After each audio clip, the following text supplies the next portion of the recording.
Thank you for clicking on the video. Welcome back to the channel. This is another review for you, episode 2. Joe, he's at the party. He's in his head wondering, who's trying to frame me? He's looking around at everybody. Everybody's just having themselves a time. Everybody's enjoying one another, and he's just, of course, sitting there in his head wondering, who is messaging me? Who was it? They toast to Simon. And afterwards, Joe runs home and he finds a note on the floor. And it's an invitation with a QR code on the back. And so he's paranoid. He thinks back to,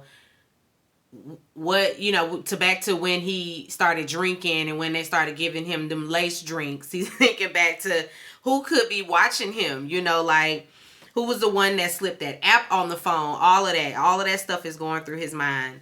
He scans the QR code and it's to a gallery, like an art gallery. It's an invitation to an art gallery, and he's assuming that the invitation is from Kate. The next day on campus, he hears, and he always overhearing somebody conversation, and I be looking like, he's standing so far away from her. How can he hear this entire conversation? She is not talking that loud. And so that y'all need to make Joe stand at least a little bit closer, because he's too far away for me to believe that he overheard anything. But anyway, he overhears her calling Malcolm. And she been calling him, trying to get in touch with him. He's still not answering. And Joe thinks to himself, well, if she the one that did it, if she killed him, then, she know he dead. So why would she be leaving voice messages unless she's just trying to cover her tracks? And so Joe, she's still on the suspect list. And I appreciate this season being very Sherlock Holmes. I appreciate it being a murder mystery that Joe is going to solve. I really like that. I was tired of the stalker Joe. I was tired of him leering at his neighbor, watching her masturbate, watching her shower, doing all that stuff, stalking her, and then making her fall in love with him. I was done with that. We don't want that no more. So this is refreshing that it's a murder mystery. But anyway, let me get to the right place in the notes, child. Okay, so he goes to the library, and one of his students, Nadia, she notices, that he's checking out books or looking into books, that are murder mysteries. And she's like, are we going to do this? Is this going to be one of our projects? And he's like, no, this is more of a personal thing. She's like, And so he starts asking her questions, that pertain to murder mystery. He leads her to believe that he's going to write his own book, and that he wants it to be like a murder mystery. And so she gives him, some advice on that. She, these these new kids on the block, they love to try to school us, the people who came before them, on everything. And it's just like, girl, please.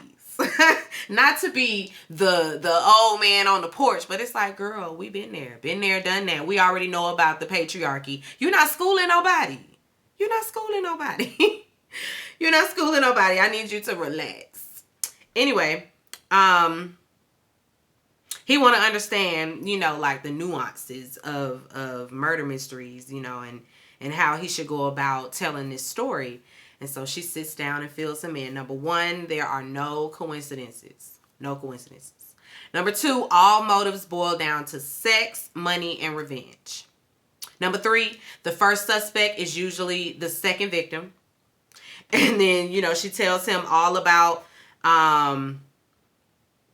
why the victim was murdered. And she at the end of their conversation, she like, okay, so when this is a bestseller, I'm gonna need 10% of all proceeds. I'm gonna need 10% off the top of that, if this is a book, if this is a bestseller. Because he really was jotting, taking notes. She was really giving him some good insight into how he should go about finding his suspect in Malcolm's murder. Joe remembers, you know, that when it comes to coincidences, that there aren't any. And so he immediately thinks about that hitman that showed up. And he's like, Elliot. He get to calling him, trying to, accuse him of being the one that's following him, being the one that put the app on the phone and all of that. And the man is like, I don't know what you talking about. And then he cuts him out and say, now I got to get a new line. And just hang up on him. Joe, it wasn't him. It wasn't him, Joe. He get a text, of course, after the man hang up. And it's like, hello, you. Nice jacket. Brown's your color. I'm learning a lot about you. Paranoid. Learner by nature. I said, I want this to be a woman. I want this to be a woman. Please let it be a woman. Anyway, now he, spinning around like a top trying to figure out who it is. He on campus. There's people everywhere. It could be anybody. They're like, absolutely not a real professor. Absolutely not. He trying to figure out who it is. And Joe texts them, why did you kill Malcolm? And they text back and they're like, your name is not Jonathan Moore. And I'll figure it out soon. You know who you are. Just give me just about a minute. I'm going to figure it out. Joe, he on, of course, he on some, not if I find you first. You ain't going to find them first. Well, maybe. Maybe. Joe goes to see Phoebe. And when he gets to her apartment and gets upstairs, he hears this screaming. Excuse me. And he thinks that, somebody up there getting dead. And so when he gets in there, it's not, it's nothing. She's just in there getting laser hair removal. And she had him come over there. She's just so taken away with him, just smitten. She apparently Joe was at the party on that stuff, running game on the girl. Because she's just so taken away with him, and she's the one that sent the invitation to the art gallery thing. It's Kate's art gallery, like she's putting it on, and so she's just as much involved in it. Even though he thought that it came from her, it didn't come from her because Kate don't see it for him. Kate. I don't like Kate. Girl, please, because you don't even have no reason to be this rude to him. You just a bitch for no reason. Anyway, they in there talking and she start pulling off her robe, Then her man, Adam, come walking through, smack her on the behind, and she got to straighten up. Joe like, what was that? And me too, Joe. I said the same thing. What's that? It's trouble in paradise. Cause girl, and you knew your man was over there in the next room. So what you doing anyway, girl? What are you doing? Trying to pull your robe off and seduce Joe. Anyway, she want him to come to the party because it's the party, and Joe say he ain't gonna miss it. Joe mentions Malcolm casually, hoping that she'll bite the bait, and she does. And it's just apparent that nobody likes Malcolm. Nobody likes him. Nobody has anything nice to say about him. And Adam walks into the room while they're talking about Malcolm, and he like gives this look, and Joe like, what was that? Again, me too, Joe. I saw it too. What was the look? The look was a look, And anyway, they tell him that he gonna have to find some new digs for the party. And so, what you got to wear? Joe say, this what I got. This is the kind of stuff in my closet. And so they set it up. Of course, they get the man to come in, like take him down there to the place where we have all the wardrobe, all the pieces, all the fashions, and get him some new digs for the function. And then when he get down there, they all looking at him like, what are you doing here, American? Like they are really nasty to Joe. And it's just like, y'all don't even know him. Look, granted, I don't like Joe like that either, but I know Joe. I know Joe for his works. Y'all don't know Joe like that yet. So y'all really just being mean for no reason. It's really, it's really giving elitism. I don't like it. I just don't like it. But anyway, he needs something to wear. They laughing at him. You know, it's just they're rude. He tells them that Phoebe sent him down there and they all straighten up and fly right. Cause Phoebe name holds some weight. Holds some weight around there, I guess. Cause they really shut that shit up. The I forgot her name. The Asian girl, Simon's sister. She gonna say, yeah, get him something, anything, nothing but nothing European, nothing Euro. Ralph Lauren, Tom Ford. What you trying to say about Tom Ford and Ralph Lauren like they just lowly? Because Ralph Lauren, it can be very expensive. You go get you some high-end Ralph Lauren. The purple label. It's not cheap, ma'am. Tom Ford ain't cheap either. Like, don't be trying to shit on the people, on the Americans. I did not like it. I don't like that lady. And she acting like she European. Girl, you not European either. Mama and daddy straight from China, but you sitting over there because you have a European accent. You think you one You not one You not one Anyway, I really went off on a tangent. I really went off because it really bothers me when brown people, when they really think that they white. It's like, you not white, and the white people don't see you as white. So I need you to relax and just be you, okay? Be of Asian descent. Be of Hispanic descent. You not white.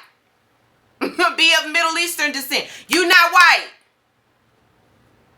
I know you try to assimilate and you really try to align when you get over here.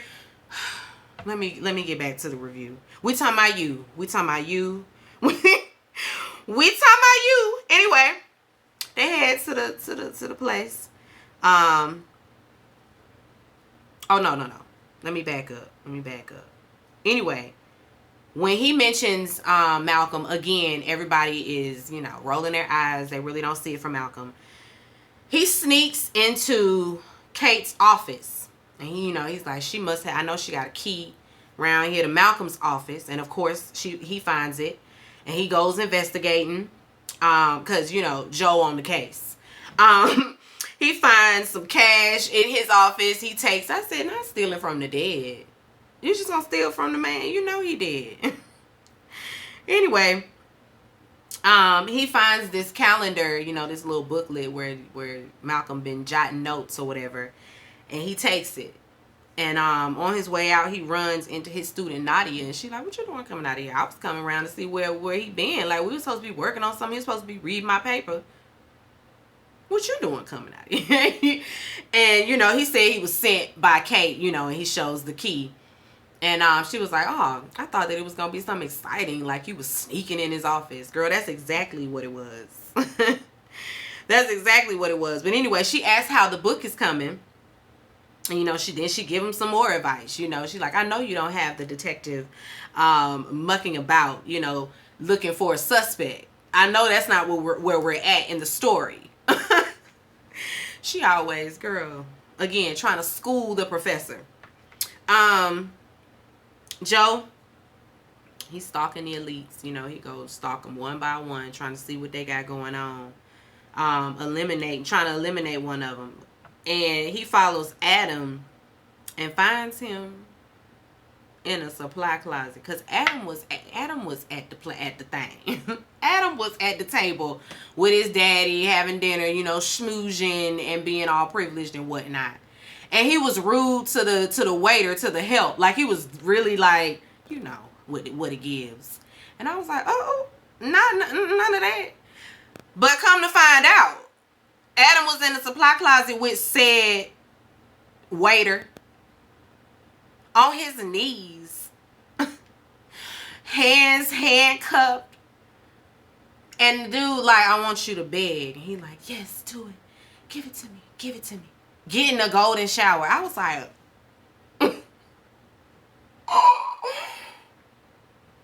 oh no, Adam. That is fucking gross. I don't care. Listen, kinks, have your kinks, but that kink right there is disgusting. That is vile. Okay? That's vile right there. Like that right there. God ain't pleased with you letting nobody pee on you. Defecate, none of that. God ain't pleased with that. That's one of the things we should not be doing in the bedroom. Okay, I know the Bible said in a marriage bed, like nothing is defiled. You know, that's fine. But that right there, I know he's shaking his head. I know he's like, that's not what I meant. That's not what I meant. I didn't mean that. I didn't mean that. No, that's not what I meant. But anyway, Joe tried to back up out of there, and he get caught by the security guard. And that man choke him up, like, I mean, was about to strangle him out. And, you know, Joe pleads for his life, you know, gets him, swindles him. He gets him to believe, you know, that he means no harm, you know, all of that. He ain't gonna say nothing. You know, I ain't gonna say nothing. He manages to get out of there with his life. He goes to the party. And, you know, he want to enter through the back. And this girl, she lets him in. She coming through the back. And she lets him in with her. And he runs into Adam, you know, engages him in conversation. Joe hoping that he can get Adam. He hoped that he can get everybody tonight to say something about Malcolm. He's trying to figure out, excuse me. He's trying to figure out who texting, who trying to set him up, all of that. And so Adam, Adam, was Adam? Oh yeah, Adam is the cokehead. I'm like, who was one of them is the cokehead? It's Adam. Adam, if he can get Adam to talk long enough on that cocaine, he gonna get him to spill his own tea. And Adam does tell him, you know, not to trust Malcolm, because Malcolm, you know, don't trust him with your secrets. You know, you tell him something, he gonna try to shake you down. And, you know, Joe was like, shake you down, huh? Mm-hmm. Reese is the one that I was calling the Duke's son. And I feel like he's still the Duke's son. I don't know, but Reese is from humble beginnings. Like, he's the philanthropist. He's a humanitarian. He's the one for the people, for the cause, you know. And so, I don't know. You can't be the son of a duke and you came from from a poor upbringing. So maybe not. I don't know. But Reese, that's his name. He's the writer, the other writer. He spots Joe. And they also spark up conversation. You know, Joe is prying, asking him, you know, why are you friends with these people? You know, this isn't on brand for you.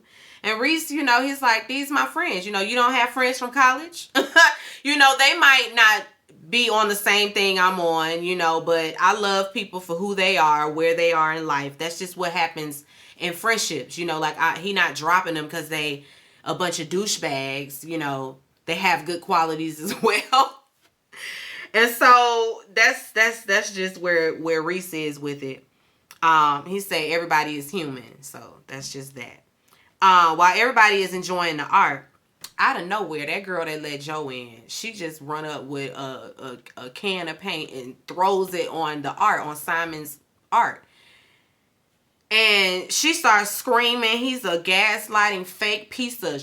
You know, she really went in. Threw the paint on him too and went on out. She got drug out, of course. And Simon tries to pivot and make it seem like this was a part of the show. It wasn't a part of the show, but he tried to make it seem like it was part of the show, and the people bought it.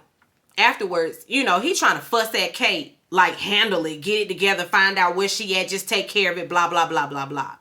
It's like, no, let's talk about what she said.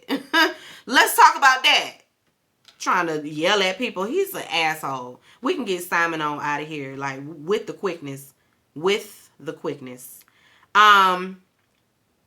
Joe, he tells Kate, you know, I think I can help you find old girl. I know where she held up at. And he takes her to this like pool hall. I don't know where she there. And her name is Blue. She says that she used to be his assistant, you know, then his apprentice. Then she was doing all of his artwork. So she's the artist behind the artwork that was on display. And she tired of not getting paid for being a ghost artist. And so that's why she came in the thing, because he promised her some money, of course, and then, you know, reneged on her, ghosted her. Malcolm also found that out. And, you know, she said the cat, that's her aunt's cat, Isis. And Joe, you know, believes her because he saw all of that in Malcolm's notes. And he's like, what was Malcolm trying to offer you? And she was like, oh, he wasn't trying to offer me nothing, really. You know, like, we was just going to take him down. Like, he was going to help blow the whistle on him. And what really happened was Malcolm must have gone over there to blackmail Simon, and what do we have? So this is Joe's second suspect. So he got Simon on his in his sights. Joe, he stops Kate outside, trying to warn her about Simon. And Kate, she's such a bitch. Like, do we have to have her on here? Because I'm tired of her in this bad attitude, always walking around with an attitude. Girl, please. She basically tells him that he's a nobody, like, why are you here? This isn't even, you don't even go here. Why do you care about what's going on within my friend group? You don't even go here. Anyway, Joe, he's sitting outside Simon's office, trying to watch him. And Simon in there doing cocaine. So yeah, Simon that does the cocaine, not Adam. My bad, Adam. I just really put a drug habit on you. Adam probably be on that cocaine too, but we saw Simon on it in this episode, like heavy. He a heavy binge drug kind of user. Joe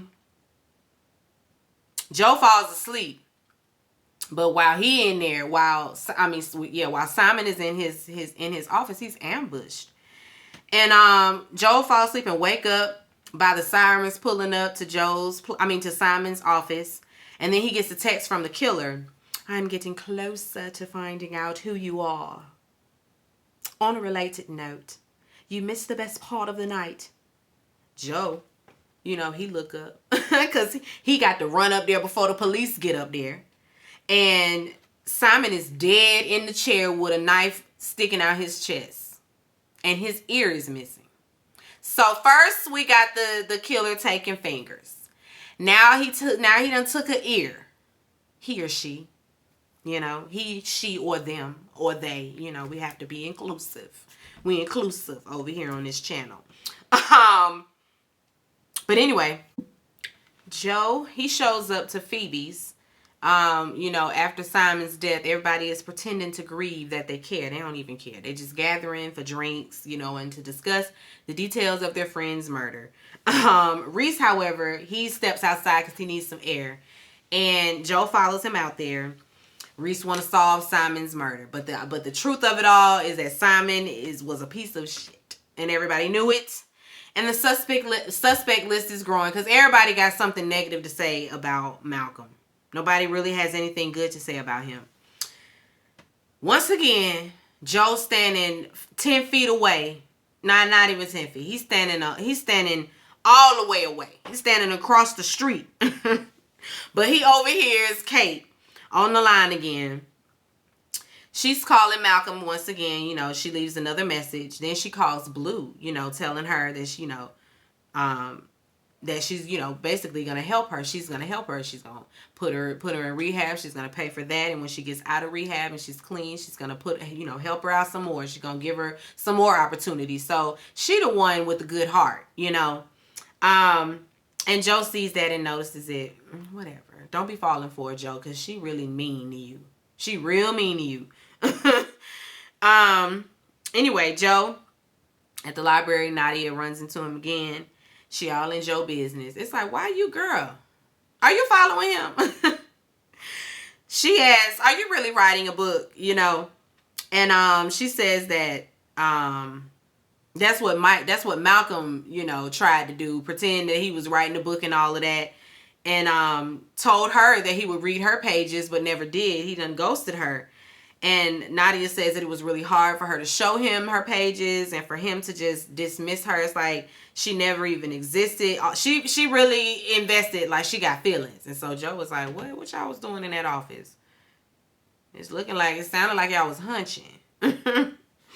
Joe offers to read it. He's like, I'll read it. She's elated. She's like, you're pretty cool for a millennial. I'm like, bitch, I beg your pardon. We the coolest. We the coolest. We the coolest adults. I don't know what you talking about. We the coolest adults. So anyway, Joe, he gets home and his wall is covered in all type of not blog posts, but all these news outlets that has covered Joe in the past. All of that is spread across his wall. All these articles on Joe and all of his misdeeds, all of his murderous ways. Then he gets a text. It was tough, but I did it. Hello, Joe. I said, yes. Yes. Yes. You're getting a taste of your own medicine, Joe, but I want you to solve the case. It's a double-edged sword for you because, I mean, we're happy that you're going to solve this case, but we're also happy that you're getting a dose of your own medicine. Now somebody's stalking you. And you don't like it. You got to figure out who it is. What is it? How do you think Beck felt when she started to realize, wait a minute, my drawers missing out of my underwear drawer? Because he was in there taking drawers, wasn't he? I feel like he was in there taking her drawers. I don't know, but he really stalked Beck. And then put her in a cage on some, I love you. Don't be nervous. Don't be scared. Excuse me? If you don't get me the fuck out of this cage. Taking everybody to the cage. Anyway. I think that's where we end. Is that it? Yeah, that's it. It's getting good. I haven't finished up or nothing like that, but we're going to be back for episode 3. So be sure to rate, comment, and subscribe to the channel. It's Call Me Busby, and I'll chat with you later. Peace and light.